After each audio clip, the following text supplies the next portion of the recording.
Dave, Austin, how are you? good. Let me get my thing here. Let me get it. Oh, I'm Ooh, sideways. Why am I sideways? The hell? Got it. Oh, what happened? Wait a minute. All right, hang on. Worked, but no. Okay, let me see what's wrong with my camera. No device. Okay, welcome to my podcast. right? Okay, wait, what's this? I can All see you. right. You look You can see good. me now? Yeah, Okay. All right, cool. yeah, How are you, man? good. How are you? I'm fine. I just picked the kids up, so I'm like, I'm discombobulated.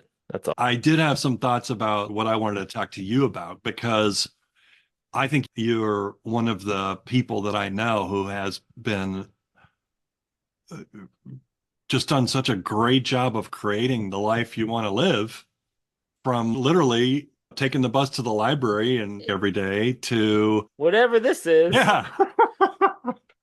It's whatever this well, is, whatever it is, it's who beautiful. knows? It's beautiful, and I'm. It's every time I get an email from you, I'm like, I've got 16 new tabs open on my browser, and it's so fun.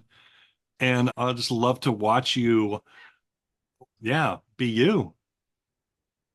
It does feel to me whenever I get out of that orbit, whenever I'm not being me, things go poorly, right? So that's like something that I think would be worth exploring a little bit because For sure. I don't really.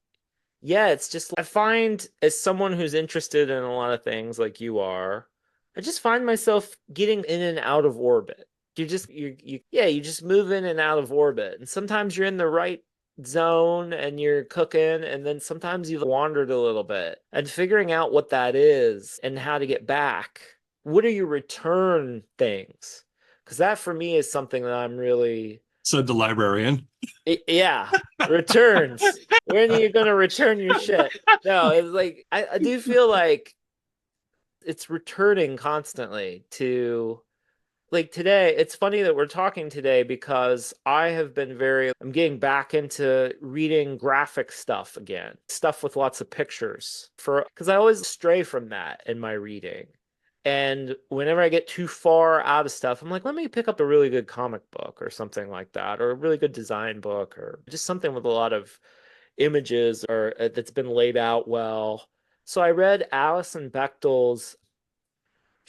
Most famous for Fun Home, which I'm. Are you familiar with that book, Fun Home? Mm-mm, mm-mm. About 2006, 2007, Alison Bechtel, she's been doing this part comic called Dykes to Watch Out for 20, 30 years, I think. And she did a memoir about her father running a funeral home and his kind of closeted life. She has two brothers, and it was about him and his bisexuality and running this funeral home. Hence the fun home thing. Huge success in the world of graphic novels. Invented a whole, I wouldn't say it invented a whole genre, but it's very literate. She brings in a lot of literary influences and stuff, but it's really interesting because it's drawn and she it's a comic. And so Yeah, I'm gonna have to read it now. I think you got to read it, I think, Yeah. because it's especially Fun Home. So this was like 2007, 2006, 2007. That was when I was really exploring comics a lot, and comics were really feeding me, and I was trying to figure out if I wanted to be a cartoonist. And her second book came out in 2012, which was 5 years or so. I think Fun Home came out in 2007. Her second book comes out in 2012, and that one's called Are You My Mother? And that book is very inspired by Virginia Woolf and this psychologist named D.W. Winnicott. And the book is actually structured with Winnicott's theories about child development and mothers. And anyway, I wasn't ready for that book 12 years ago, but I just read it again Mm. yesterday and today, and I think it's a masterpiece. I think it might even be, I have to reread Fun Home, but it's very layered and textured, and it just really hit me at the right time. And I think the point of telling you all this is not only are we constantly returning, or I feel like I'm returning, but you're different every time you return. So I find myself coming back to pictures and words together, which is my real passion. But whenever I return to some of these things, I'm new now. I'm a new person. The book's the same. It's the same way with every book. You come back to a book and Yeah. it's the same book, but you're different. So it's a different book. And that magic is really huge to me and powerful. But you got to read Alison Bechdel's stuff. I think she's really Yeah. cool. And her composition style is interesting because you'll be interested in this as a Got it on fellow. my list now. Yeah. Yeah, as a fellow visual nerd, she actually, I think, lays her pages out in Illustrator. And Hmm. she has a custom font and stuff. And I think she does all the writing first and then maybe little thumbnails or something. And then she lays that out in Illustrator and then she flies that page into InDesign. And then she can see the actual way that the book is spread out and stuff. So she's very interesting. She's a very Wow. interesting Wow. person. But I'm derailing you already with No, it's long fine. Oh, so digressions. I don't really know what I'm doing any more than anybody else. So people, it initially feels, what am I doing? Did I accidentally just go into a Zoom call? Yeah. And then I have this little intro that's welcome, blah, blah, blah. And then I do, which I'll do in a second. You don't even need me to introduce you. Oh, I need an introduction. And then we do a little talk. And then Ah, I say thank you, and we say great. goodbye, and then we have a little after chat, Okay. and I throw some of that into just to Great. keep it the end of Rick and Morty, where if you watch it to the very end, you get a little There's extra. like a bonus, Yeah, yeah, bonus chatter. I like yeah, that. Oh, I like yeah. that a lot. Okay, So great. that's my framework, and inside of it, the topic, it's called the art of the possible. I've started this thing I'm calling the School of the Possible for really to teach the art of the possible, and also to teach is not even the right word, to like my teaching style is to push the birds out of the nest. Yeah. Just throw people into the pool and create Yes. conditions that, so What I you do just believe, said, create yeah, conditions. That is a huge thing for me. Something I tell people is like in our house, there are no teachers, just students. And what I do in our house is I create the conditions in which people can learn, which is also a yeah. librarian thing. And I'm a big, Mhm.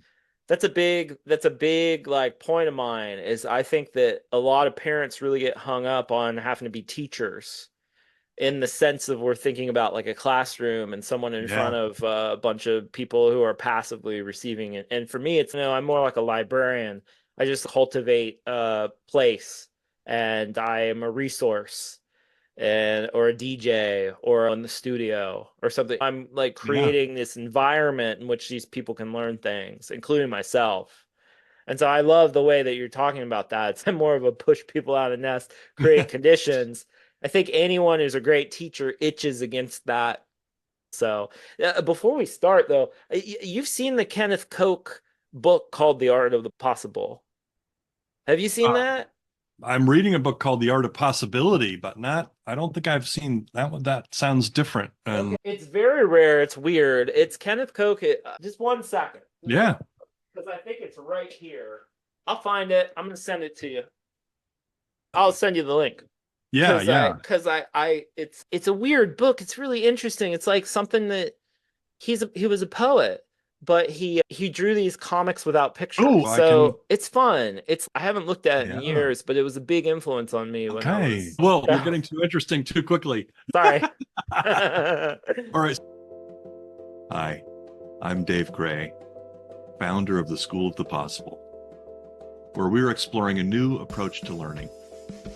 Most schools focus on teaching existing facts. In the School of the Possible, we focus on possible facts, things that do not yet exist, but could be so. The school is about creating the future, but it is rooted in the present. No matter who you are or where you are, there is a best next step for you. A step that you can take. A step toward a better, more fulfilling, more meaningful life and work. A step toward a better world. That's the art of the possible, the art of the best next step. And it starts now.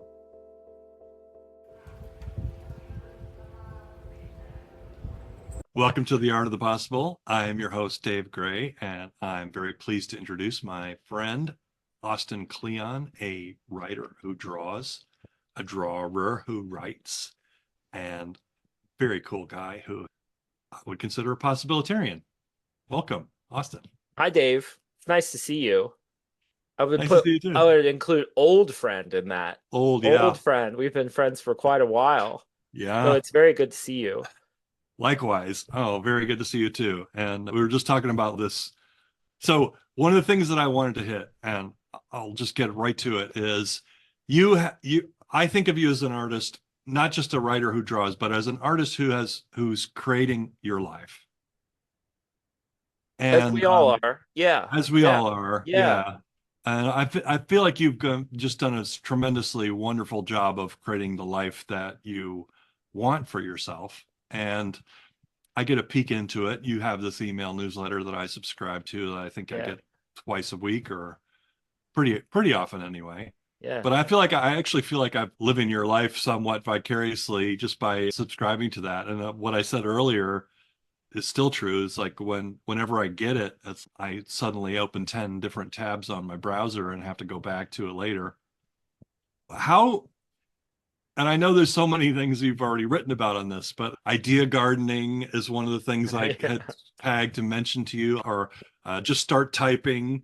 You have a lot of you're a very encouraging personality in terms of, and I think you one of the things that you do so well is encourage people to explore their weirdness, maybe, or whatever it is, their uniqueness. I would hope so. Yeah. I think the thing to know about me probably is just that I grew up in so I grew up in Circleville, Ohio, outside of Circleville, Ohio.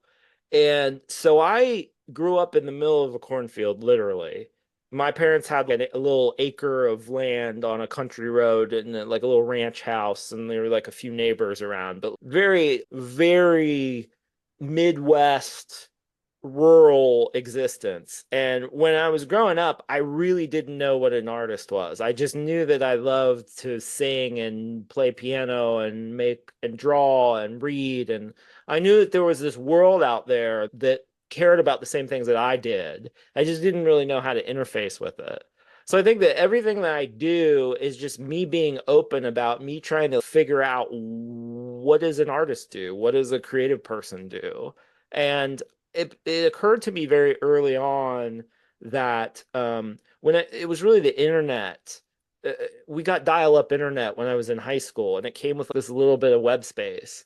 And it occurred to me that was a place where you could really invent yourself. It was because we were talking about possibilities. I felt like I Nobody lived knows in you're a dog on the internet. exactly, yeah. And nobody knows you're like, from where I grew up, I felt very stifled by the environment and that everyone knew who I was and everyone knew who my family was. And, online, it occurred to me that you could really be anyone you wanted to be, whether I knew that right away or not. The other thing that I thought about the web was all of a sudden it was like, I like drawing and I like writing and I also really love music. Oh, here's this medium where I can put all this stuff and people can be like, oh, he's Hmm. like into stuff. So it was like a way for me to be, I'm old enough that they'd call it a Renaissance man back then. That was what I was into. When I heard the phrase Renaissance man, there wasn't a polymath or a multi-potential. I just heard like Renaissance man. I was like, that's what I want to be. I want to be someone who's into it, like David Byrne or Shel Silverstein or whoever, these guys who did lots of different things. And that very early on, the web to me felt like a not a representation machine as much as a self-invention machine. And my dream came true when I got to go to college. That was my idea is I'd get to college and I would just get the hell out of there and I would meet other people like me. And I went to school like 2 hours away from where I grew up in another cornfield. So it's not like but yeah, like and then the rest of my life is really just I figured out that if you just share what you're learning with people while you're learning it it doesn't make you an authority as much as just a valuable kind of, it's like a node or something in a network. I just realized like the easiest way to join whatever world you wanted to be in was to just share and talk about the stuff that you loved publicly. And if you did that, you would meet people. And so it just like immediately occurred to me. And that's where so much of my book, Show Your Work, comes from, which is a book about doing that specifically. But that was like something that I learned really early on is whatever life you want or whatever world you want to be part of, is you have to start somewhere in that world. And I think personally, for me, for the arts, the easiest way to become part of a world immediately, especially a creative world, is to become a fan first, to become an enthusiast of stuff. And that was what I was in the beginning. And so my blog, which I still have, it's 20, what is it? 20, it's 18 years old now. That was always the idea. It would be the stuff I was looking at mixed with my own stuff. And the idea was if I talk about stuff that I really like, then when I have stuff that's good enough to share of my own, I can sneak it in there. And that's still my technique because now I have this newsletter that people read, and lots of people read Yeah. to my delight. And when I have a new book, I'll be like, oh, and by the way, every week, like, here's this new. So that was Yeah. always my idea was I'm always constantly devouring stuff. And if I just share that stuff while I'm doing it, I'll always be around for people. And then when I have something to like give them of my own, they'll be there. And so that occurred to me slowly over time, but that's like always how I've operated. Yeah, there's a lot more though too. I know you well enough. There's a lot. I think one of the things that I've heard you talk about before, or we has come up in conversation, is you have more freedom when you have fewer expenses, right? Right. There's a big part of you can be successful. You can have freedom to do what you like as long as you make more money than you spend, right? And one way to get Yeah. there is by reducing what you spend or just being really careful about what you spend.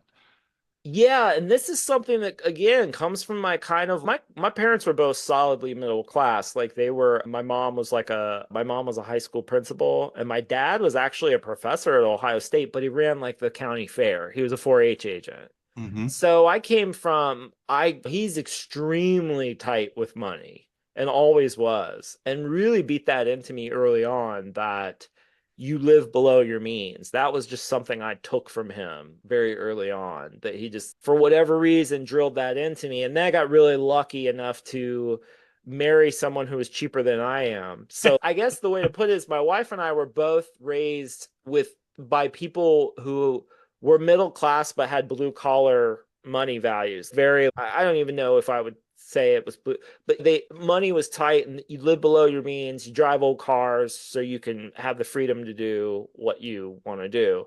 I don't know that that was always my dad's thing is make less money so you could do what you want and find a way to pay for it. And that's still really, it's interesting to me because I have to be honest, I live in a nice neighborhood in Austin and I've got a nice little place but it's a little bungalow.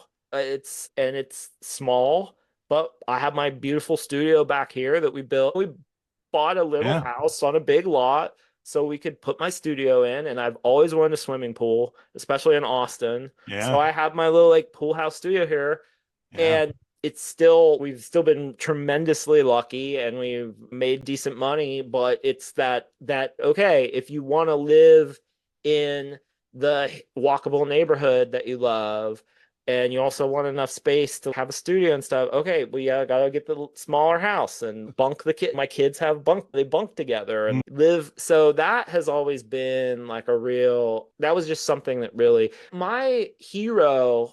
I wouldn't say artistic hero, but someone I really looked up to that I actually crossed paths with when he was still alive is Harvey Pekar, who I mm. don't know if you know him. I do So know. I know okay, who he is you've anyway. maybe I've never seen met him. American Splendor, maybe. Yeah, yeah. Oh, There's yeah. a movie about him, and he's like this old school. He used to write comics, and R. Crumb illustrated him.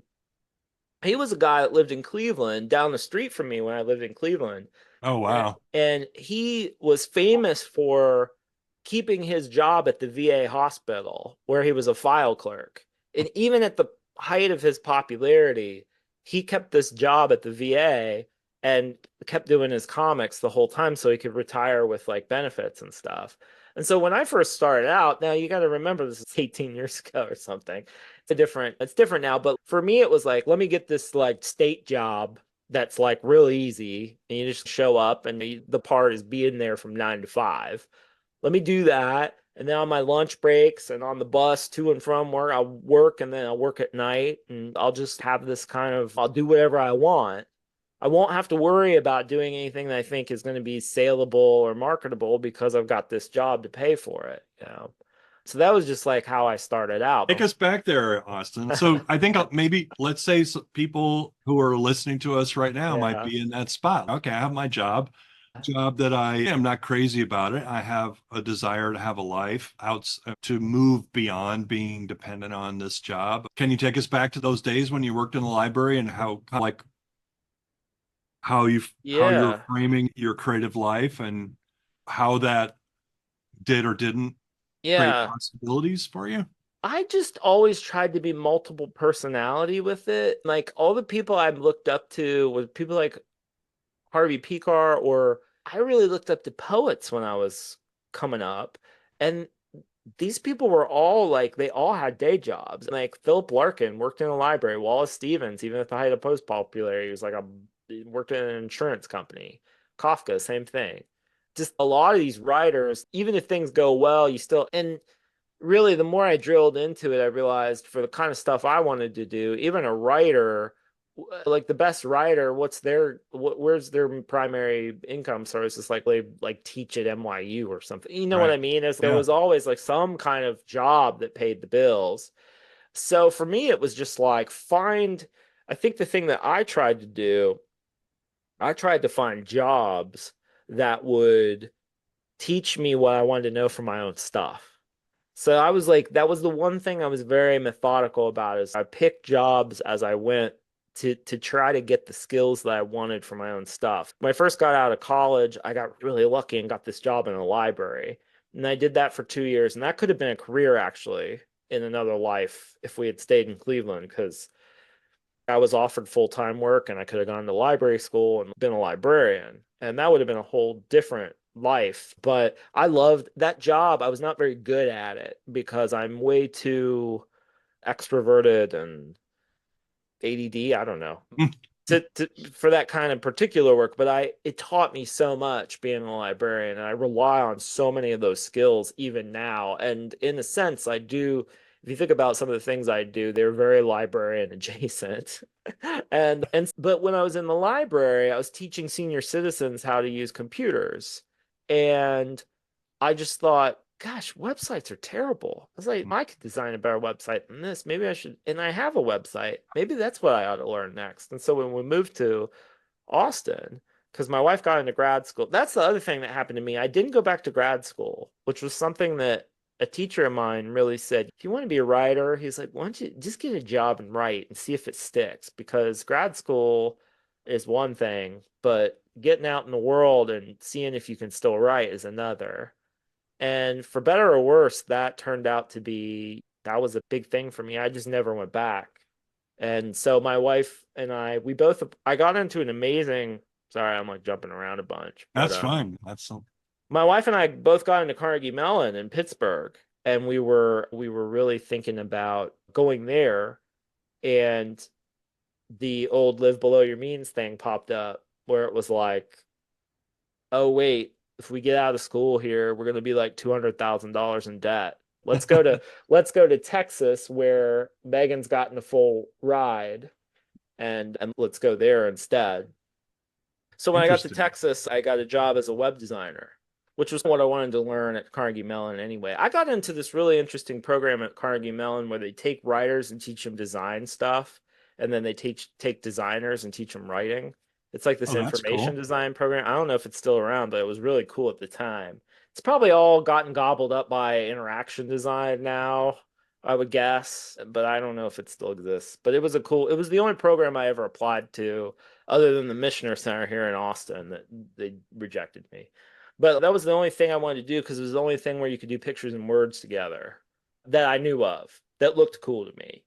But when I got here, I got a job as a web designer, and that was great. I did that for 3.5 years here. It was a great state job. And my buddy who hired me is still there and is about ready to, he's my age and he's almost close to retiring because it's a state Wow. job. Like he's been there almost 20 years. So that's a whole other thing. If you can think long term, sometimes those jobs, it's like he'll have benefits and a pension for the rest of his life, and he could do, and now, and he runs websites. So I don't know, there's so many different ways to do it. But then when I Yeah. was a web designer, I think the thing for me is I always tried to figure out what bothered me about my job. This is the thing for me in general, is that anything that irritates me is like a clue to what to do next. Like So away from that, like, yeah, or shows me the problem I should be working on or what I should be writing hmm, about or whatever. For example, when I was doing web design, I'd make these websites and they'd be really nice websites, but unless they had somebody to keep them up, like someone to do all the content and make them cool, they would just languish. So I got right. really Yeah. interested in the content end of things. So then I had a friend who was a copywriter and a creative director. He's, why don't you try advertising? And I was like, actually, I knew somebody like our mutual friend Jessica Hagee. I knew she had been a copywriter. I knew my friend Hugh McLeod had been a copywriter. All these people who did pictures and words and were cartoonists and stuff, I knew they had a copywriting background. And so I Hmm. thought, oh, well, maybe I'll try that. And I only worked in advertising for a year until I put out Steal Like an Artist. And then when Steal Like an Artist took off, here's the living below your means thing again. I had a year's salary saved, and my wife was pregnant, but she got health insurance through university because she was doing a PhD program by then. So I said, I actually asked the ad agency, I said, can I have 2 months off? Just, will you just not pay me for 2 months? Because I'm going to go on book tour, but then I'm going to come back. And they were like, no, you can't do that. No, we can't. And so I was like, okay, I'm quit because I knew this was like, because the thing is, I had already, and I even forgot to mention this, I had already published a book that had done The the poetry. blackout, yeah, the black. So for people listening, I do these things called newspaper blackout poems, and what I do is I take an article from the New York Times and I black out most of it so it looks like the CIA. The CIA did haiku, basically, is what they look like. They're just like these big black fields with a few white words floating. And you started doing those on the bus to your Yeah, library, huh? I started doing those in Cleveland, and nobody gave two craps about it in Cleveland. But the minute I moved to Austin, I heard from this NPR producer, and she was like, we really want to do a thing on Morning Edition about you. Is all this information correct?" I said, "Sure." Yeah, yeah. So the first major media I ever got in my life, I think, was a poet in Texas is blacking out words. So a Texas poet. I lived in Texas for not even a year, really. And all of a sudden I was, oh, so there was something about being a weirdo in Cleveland that wasn't enough. But once I was a weirdo in Texas, Texas. oh, the mythology so strong. So that was like my first dip into, oh, you can really use the Texan thing is the Texan thing is really interesting because when people hear me talk, for example, they think, oh, that's his Texan. He's got, oh, I can hear a little bit of a Texas twang there. And what they're really hearing is Southern Ohio, if they hear anything. So it like works well for me. I immediately knew I could use that, and it always works really. So I just knew that immediately. So that kind of happened, and but the point is that I had done a poetry book, and I knew that it doesn't change your life doing a poetry book. You got to keep your day job because even a best-selling poetry book is not gonna change your life that much. So when Steal Like an Artist came out, I knew that we had something that might. The sales team at Workman was really interested. They were on it. It felt like it was a book that could have. The mere fact that they were going to send me on this book tour was like, I was like, you mean you're going to put me on planes and send me places and put me up in hotels? Yeah. A 20 city book tour. I said, I can't give this up. And I think it was like I think it was like 3 or 4 days into that book tour. I was in Philadelphia and I got a call from my editor, and they said there were all these people screaming in the background. They said, you hit the list, you hit the New York Times list. And that was Wow. back when the Times list wasn't so. Now they use all these algorithms to who even knows what the New York Times list is. But back then it was like you could still hit it with a little book like Steal an Artist. And that just all of a sudden, oh wow. Of course, only 6 people showed up to the event that night, and that was a really that was my Keeping you humble, keeping you honest. yeah. Although you talk about the art of possibility, whenever I found myself in situations like that, I would immediately say, okay, these people showed up, let's just hang out. So I remember that night was really magical because we were hanging out, we were all talking. I was like, "You guys came, let's just hang out and talk. You came here."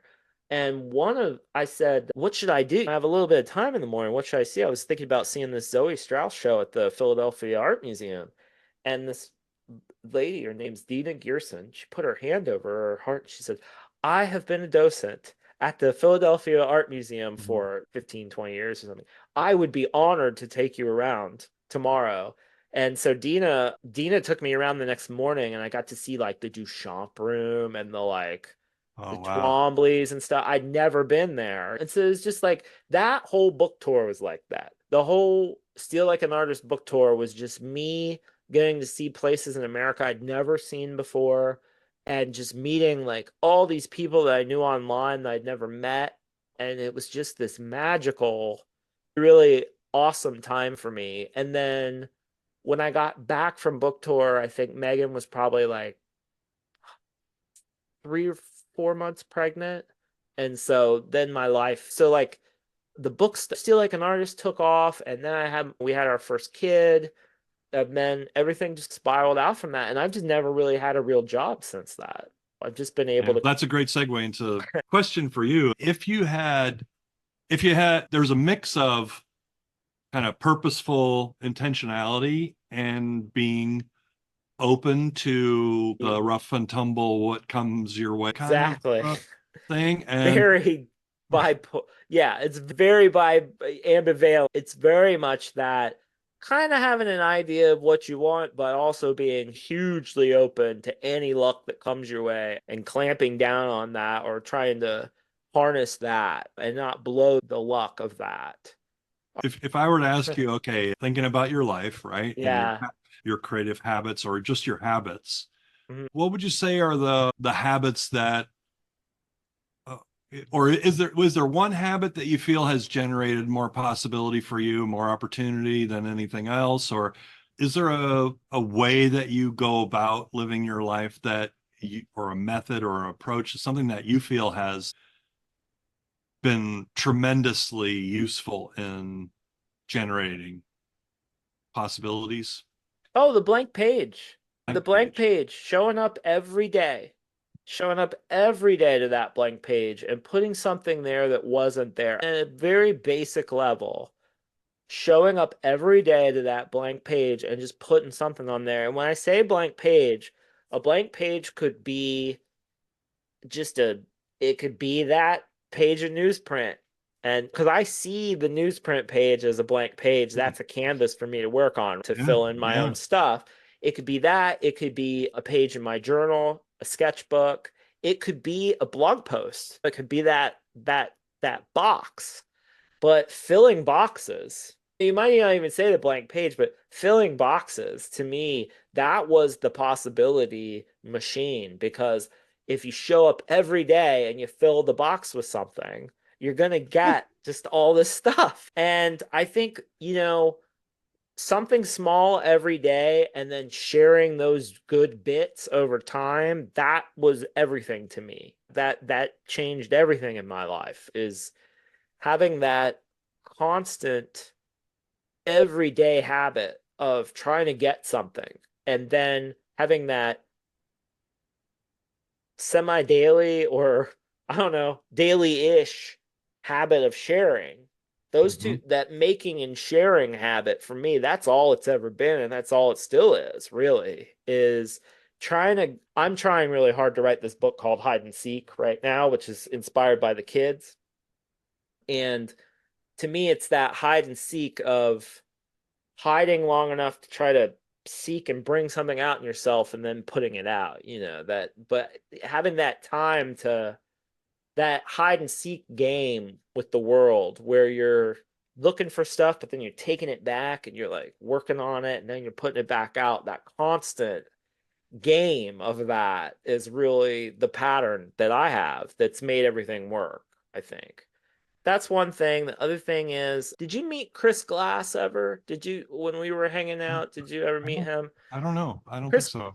Chris Glass is a really interesting designer, photographer, guy from Oh, I think I did Cincinnati. actually. I think we might have had some Probably barbecue. at like South by Southwest. Yeah, that's why I brought Like him up. He we used might to have have, met at one of those barbecue trucks that you took us. yes, yes. Yeah, yeah. So Chris used to have this shirt that he made that I still have somewhere, and it's in Steel Like an Artist, and it was like a Venn diagram print thing, but it just in the middle it said this was in peak reality TV. Like, when reality TV really started and everyone on reality TV would be like, I'm not here to make friends. He made this shirt that said here to make friends. And that has been the other thing for me is I really just my whole dream was just to meet people who cared about the same things as I did. And so doing that kind of looking for my posse, looking for my people. You're And Senius, right? my seniors, yes. So Brian, the non-musician music producer, whatever the artist, he has this concept of genius, which has been a big influence on me, which is it's the collective form of genius, which is usually when we think about geniuses, we think about individuals, but what Brian says is that really great works of art are the product of a mind connected to other minds. It's a whole kind of scene of people sharing and stealing from each other. And that has always been seeing myself as a node in a network and really believing in that kind of genius idea. I'd say that's the other thing. But that's genius is the whenever I give a talk or anything, I'm trying to talk about my books, I usually bring that up right away because everything falls under that idea that we're all connected and that to be a creative person in the world is to establish yourself as a node in a network. And really, if you think about your work in terms of connecting things and connecting people, that's really how I see my work the most. And even when I'm thinking about my influences, it's about, okay, what if Karita Kent and Linda Berry and Thoreau, and you start like getting your people together and they're jamming, and that's like your work. You're trying to make the connections through your own network. But I'm also a very collage. I think in terms of collage, I think about combinations and mixes of things, and that's like where the good stuff comes from. Is just doing what it says in another context, which is import export, taking things from one place and mashing them up with things from another place. But I would say overall has another. It's funny. I don't want to talk too much about it. It's been a really formative influence on me. He's actually been very personally generous to me too. We Mm. have the few times we've gotten to email with each other, and so I've begged him for years to do a book. Gary Hustwit is doing a documentary about him right now that's at Sundance, like right now. Mm. I begged him for years, let me do a book of I just take your interviews and I'll just take your artwork and I'll just chop it up and do one of my books with it. He's, oh, get out of here. I'm like, okay, I'll just steal your ideas and put them in my own book. This We will be did fun. do that card deck. Yeah, exactly. Pretty The oblique awesome. strategies. Yeah. And but Eno has this other thing where he thinks that people are he calls it cowboys and farmers. So he thinks that some artists are farmers and that they have a plot of land and they just till it. They work the same soil over and over. And he thinks other people are more like cowboys. They're out on the range, they're looking for stuff, they're constantly searching for new ideas and stuff like that. I don't think there's artists like that or not like that. I think they're two modes of operating. And for me it's always I'm primarily a farmer in that I come back and I work every day and I have a kind of dailiness of what I do, but I'm always a kind of cowboy in spirit as far as like looking for stuff when I'm seeking. It's that kind of hide and Mhm. seek thing that I was talking about earlier that I'm trying to figure out. It sounds a lot like the Fox and the Hedgehog too thing. Yeah, Like tell me about that because that's something I've heard before and I've never really like I looked think it's into it. a maybe an article or something by or from a book by Isaiah Berlin, and Okay. if I remember right, and Right. the idea is that a hedgehog knows one big thing. They know how to roll themselves into a ball, and the fox knows many things. Yeah. And so this like the cowboy would be like the fox and the farmer might be like the hedgehog. But I've Right. always struggled with that too because I'm like, am I a fox or a hedgehog? In in one sense, I have one big thing is about drawing, but in the Yeah. other sense, drawing has so many, it creates so many other kind of things that Yeah. I could see either one. But Metaphors are metaphors. Like this is the yeah, thing about metaphors. One metaphor isn't enough. I did this post last week about gardening metaphors, and I started talking yeah, about, I I was love talking that. about my wife Meg loves to garden. I don't do any. I'm like grunt work at best. I'll carry soil or something around, but I don't do any of the actual like gardening. But I just get it through osmosis. The same way I don't know anything about architecture, but she's an architecture person. I Okay. know, I get it through there. And so, but the thing about gardening metaphors is that you can't, it's inexhaustible because there's so many rich, but the more metaphors you have for creative work, the better you're off. You need all kinds of, you can't just have one, is what I'm saying. That's the way Right. metaphor works, is like you need a bunch of, the more metaphors you can get, the richer your concept of something. And Well, there were two big things that you mentioned there among all the other things, but the one was showing up yeah, showing and up. one, yeah, Yeah. one was connecting, making connections. And I'm really interested in hearing, digging into both of those. Talk to me about, I think tell the me new, more about showing up. How do you yeah. show up every morning? I love the idea of a blank page. And I also Yeah. was thinking, wow, you could just walk out the front door and that could be your blank page. Your city could be your blank page. Let's talk about something really specific like the newsletter, because that's what people know me Yeah, for right now. sure. So the newsletter goes out every Friday. The free one goes out every Friday, and it's a list of 10 things I think are cool or interesting or worth sharing. I have done that for 10 years. So literally 550 times, whatever, 520 Yeah, times, yeah. or I've sat down with a blank list of 10 and I've made a list. And it seems like, how? What? Yeah. You do that every week. Okay, but the showing up is the farmer part, right? I just show Mhm. up. It's Friday. It's Thursday. That's when I write it. It goes out on Friday, but it's written on Thursday. And then the pirate part of it is that all week I'm like, because I know I make a newsletter, as I'm like out in the world, I'm like, that'd be good for the newsletter. Drop it in the bucket, right? Put it in a little note, put it in a little Apple note, or tweet it, or whatever. You just grab it. Okay, yeah, that'd be good for the newsletter.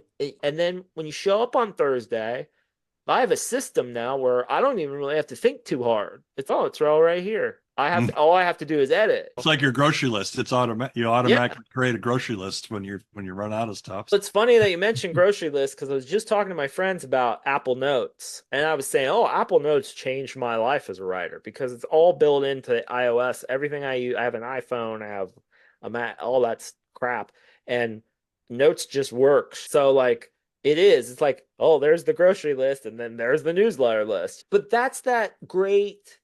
The newsletter wouldn't be interesting unless there was that kind of cowboy pirate out there doing things and looking for Hmm. stuff. It wouldn't be, so there's that back, and you show up for a little bit of time every week, but then you go and you live your life and you're into everything and you try to explore and stuff. And that's how the newsletter gets made every week. So that's just like one example, right? But that's a very concrete example of how the power of showing up over and over again, but also being broadly interested and just trying to suck in and explore and get as much as you can.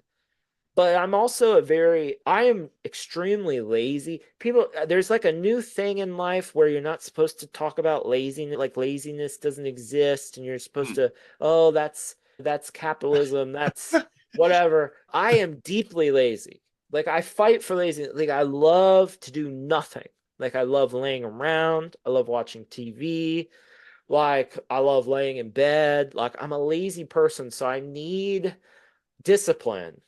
to keep me on track. So I'm like, the discipline and the laziness are in tension with each other. And it's like a guitar string. That's if it's the right tension, it makes the music. It plays the note. So I'm a very daily person because part of my brain can't think about anything other than the day. It's almost like I'm an addict, but I've never actually been through a recovery program.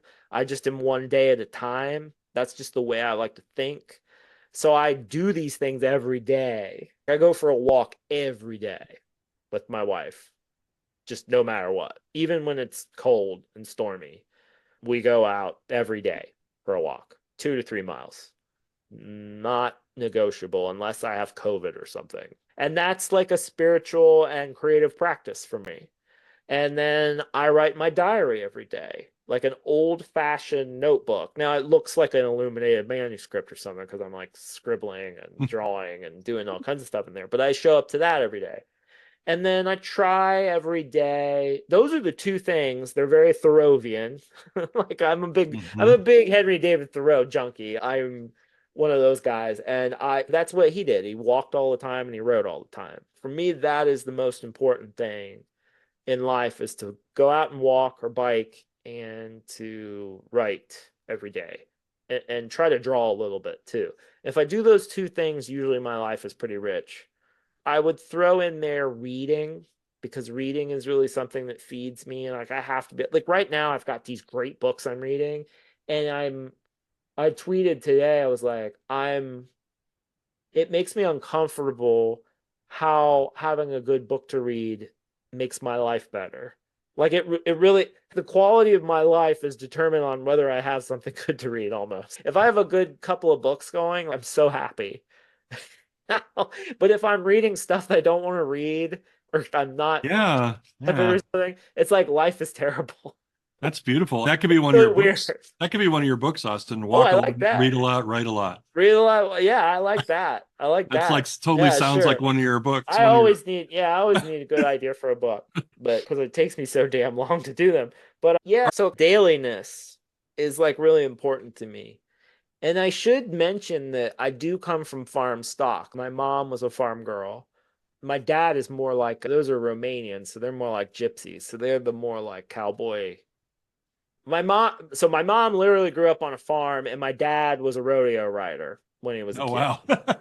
So I literally have the farmer and the cowboy. I don't know if I've ever said that out loud to myself, but that's literally where I come from. So that's the Gemini like twin craziness that's going on in my head all the time. That's a great deep dive round trip on the showing up part. What about the connecting part?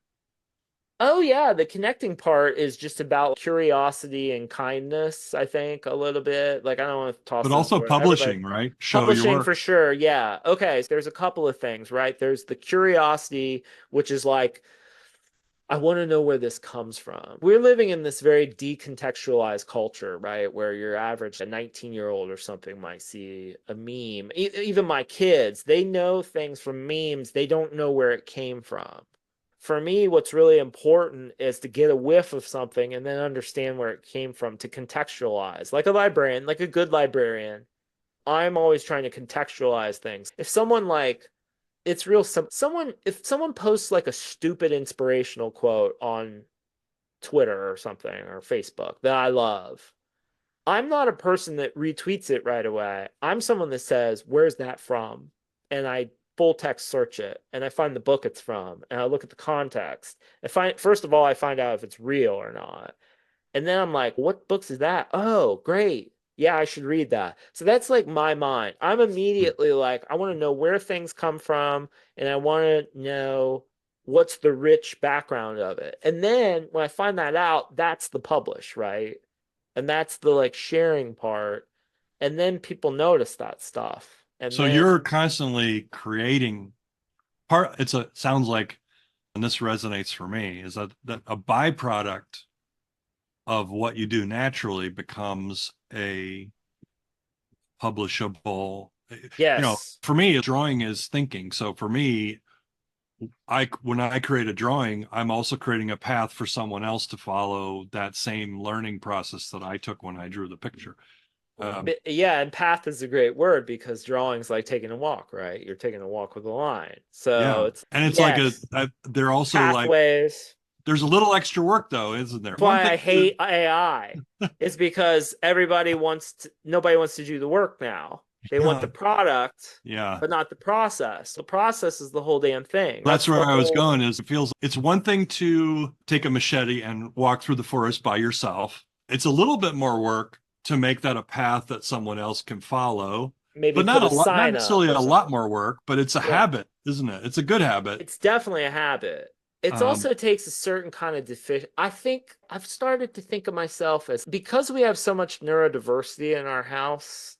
I really have been thinking lately just about how much of something that can be seen as a weakness in one context becomes a great strength in another context. Whatever itchy, weird part of my brain wants to look things up would be annoying in one context, and it is like really powerful in what I do. So yeah, it's, I yeah, think about with the kids all the time because I have we have, let's just leave it at that. We've got neurodiversity in our household. We've got yeah. brains that work differently than other brains.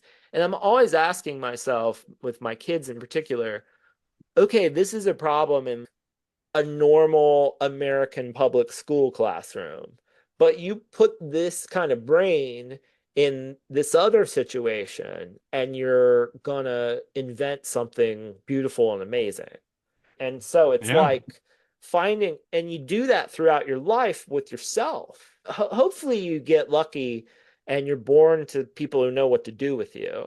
But if not, at a certain point, it's you're trying to put yourself in the context in which you are like thrive. So, But it's funny, Austin, that you say that because when I was doing my own kind of self-examination about what's the habit that has generated the most possibilities for me, it was the habit of creating a customer. oh yeah, Habit of yeah, like just like for and I learned it early on when I started my own company. I was like, okay, it's a totally different way of thinking about the world is not just what I'm interested in, but what what is valuable to other people about what I'm right, interested in. How do I yeah. find intersection? And that's exactly what it's about. It's just like what you're saying. You said it in a different way.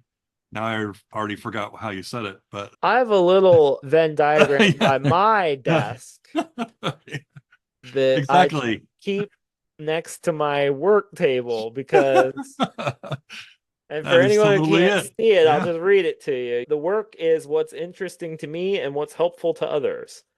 And also Yeah. interesting to others, but because interest is the kind of help. But yeah, that's the thing, right? Is, and I guess in a sense, it's like, yeah, I think the great luck of me though is I assumed there was an audience out there for what I cared about. I just had to, they would show up. That was the faith.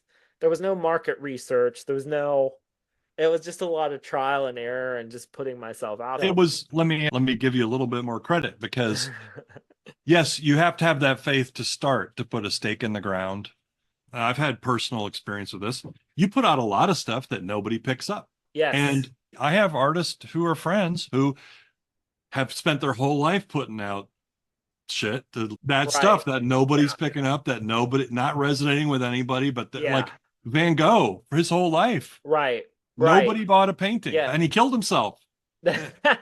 Yeah, that's really true. So one of the things when people that is something really interesting that happens because people do every once in a while say, "You've got your dream job. You've got a dream." And I said, "Now wait a minute. Let's back up for a minute here. My dream job was being like Charles Schultz or like Saul Steinberg or Kurt Vonnegut." I'm like, I didn't think when I was young what I'd really do is to help other people be creative. I Right. didn't think what I'd really like to do is be shelved in self-help like when I was, that wasn't like the thing, right? It was just that I think artists are terrible judges, actually, of what they just make the stuff. They're actually, most of the creative people I know, they're really shitty at knowing what they're really good at or what people, there's just some people that just don't, they either their brain won't think that way or they won't let themselves think their way that way, or it's like selling out or whatever it is. Like, I think there's people that just won't. For me, I have to say, being married to the same woman for 17 years, who's also been my editor on everything and my first reader, her barometer, compass, whatever, has always been she's the one that said you ought to put these blackout poems on your blog. Hmm. And so she has always been somebody who, Meg has always been like a partner in that sense that she gives me enough distance from myself to know what I have. And every time I write a newsletter, am thinking like, okay, she's going to read it and it needs to be good.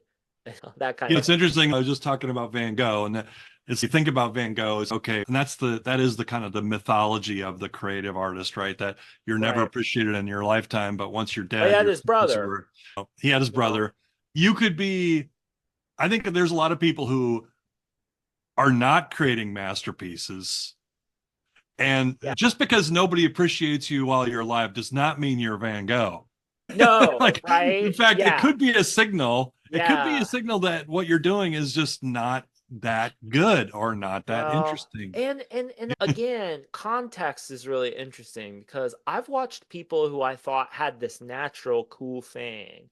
Remember when I was younger, I saw a couple of guys I know who had this natural cool thing and had this energy, and then they went to grad school. And I just watched them flatten out a bit, take on the academy's idea what was good, or and I felt like the work got it ruined it. And so there's this like tension too of being too swayed by. I'd almost prefer sometimes people be swayed by the marketplace than the academy, because the Yeah. academy to me is even more artificial than the marketplace. The marketplace is people like, I want to give you money for your stuff. Whereas the academy is, does this fall under our, is this postmodernism? Is it whatever it is? There's a kind True. of like Yeah. artificiality to that. So I just think, again, there's this constant tension, this constant hide and seek with the world where you're trying to keep your core of what you care about, what the core, the molten core of you, what keeps you alive, what keeps you interested and excited about yourself.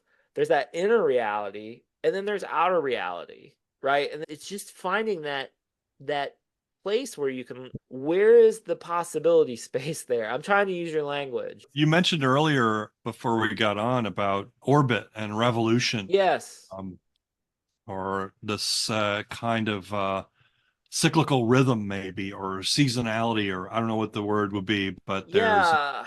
I think when I stopped, a big part of my maturity, if you can call it that, uh, is Both just, they just, both start laughing. but yeah, just because, as we know, this is also another thing for me is the more I know I'm more of myself when I'm doing things that 5 or 10 year old me would think was cool. I just Yeah. do. Like when I have a pen in my hand, it's just cool. When I have a guitar in my hand, when I'm on my keys or my hands are on the keys.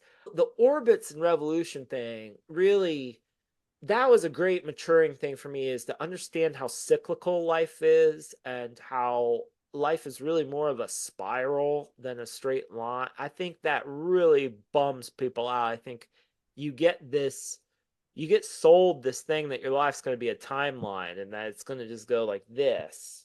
And it's more just spiral. And you can, sometimes you spiral out, sometimes you spiral in. And it's just this kind of, and I think getting to know, it's the farmer thing. I love the Farmer's Almanac. I don't know if you've ever looked at the Farmer's Almanac, but I have. Yeah, I have. I have. I Yeah. love like moon phases and shit like that. I love like thinking about astronomy and revolutions and orbits and stuff. And one of the things you learn if you know anything at all about astronomy is that planets don't go in that perfect circle. But there's an elliptical thing with orbiting where you don't make a perfect circle around the sun. You're in like this kind of weird elliptical thing. And then of course when if you I swear to God, sometimes I'm just like, how many Americans do you think, if you sat down and said, explain the seasons to me, how many people in America do you think could actually explain seasons to? I think that's the level of divorce we have right now just from the natural world. People don't even understand how the seasons happen, let alone this idea that you might have seasons too. To me, that's a big farmer thing for me, is literally understanding that part of the reason we have seasons is that the earth tilts. Sometimes you're tilted away from the sun, sometimes you're tilted towards the sun. We tilt too. We have energies, we have orbits and stuff like that. Like, anyway, that's like a kind of more of a rant, but I feel again deeply that like nature provides us enough metaphors that are rich enough to conceptualize some of the things we're doing. And the thing we haven't talked about yet that I think is pretty integral to all this is this, that when you journal, you're having a conversation with yourself. And it's they say, I can't remember, I think it might have been Lao Tzu who said, you become what you pay attention to. You become yourself when you pay attention to yourself. Yeah, William You James said that too. okay, yeah, he's a favorite of mine. Yeah, So maybe that's where I this got is the it. great thing. Like, The you People don't spend enough time to even get to know what's. It's great to take things in. I think we're really good at consuming right now. We're really great. Oh, I watched. Have you watched that show? Did you watch that? Did you see that thing? Did you read that book? Did you whatever? That's all great. I think we're very good at taking things in. We're very poor at doing anything with it, with taking any time at all to say, what does all this stuff mean? How does this relate to my life? What do I think about this stuff? I detect something that's going on in the culture right now is I think people are. My friend Alan Jacobs has this idea of temporal bandwidth, where he thinks that people's temporal bandwidth has been flattened by just online life, 24/7 news cycles, just this like constant attention pulling of the electronic world.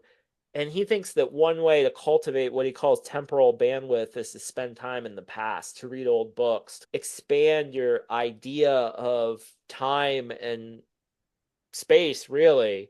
But I think the point I was trying to get at is to take the time to expand your temporal bandwidth and go into inner space, right? To go inward and try to do something with some of the stuff that you've been like just gorging on. And I think because that's the thing, for a long time, I'm real good at sucking the stuff up and sharing the stuff, but the doing something with it, finding something coherent, building something out of it, that takes a lot of work. I'm very good at showing up and doing things. I'm not so good at like knowing what I have, what I've made, how I can fit those things together, how I can build that. Like a big part of my books, one reason it takes so long for my books to happen is that they're usually collections of work I've already done, but it just I lose track of stuff and I get off course and I like just don't know where everything is and I'm disorganized and stuff. So I don't know. And I also think, oh, I know what I was going to say about the I. So I got off topic, but Alan talks about temporal bandwidth. So one of the things he thinks happens with online life, and I really believe in this truly, is that there's a kind of intellectual triage going on all the time. It's a natural thing because, of course, like William James tells us, to pay attention to something is to decide not to pay attention to something else. But I think we're in this world now where people are looking for any kind of petty reason to not pay attention to something. mm, So if someone said something stupid or has some sort of weird, like you see that a lot now where there's almost this triage thing in the culture. Like people are ready to write people off immediately. Like any false yeah. step, any weirdness, any, oh, because that terrible, everybody loves that. I think that I'm very interested in what these rules that people have for who they listen to, what they're willing to consume, what they're willing to spend time on. I'm always interested, like, what's in the scrap bin of history that you could bring back and. Like, I've watched people build whole careers off of just, oh, here's this old ancient philosophy. Let me whip it back into shape. Like, let me Yeah. sell it to CEOs. There's so much in Yeah. the past that could be richly recontextualized for the now.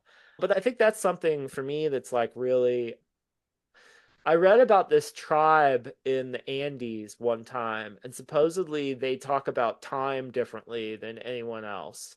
That when they refer to the future, they point behind them because the future is something they can't see.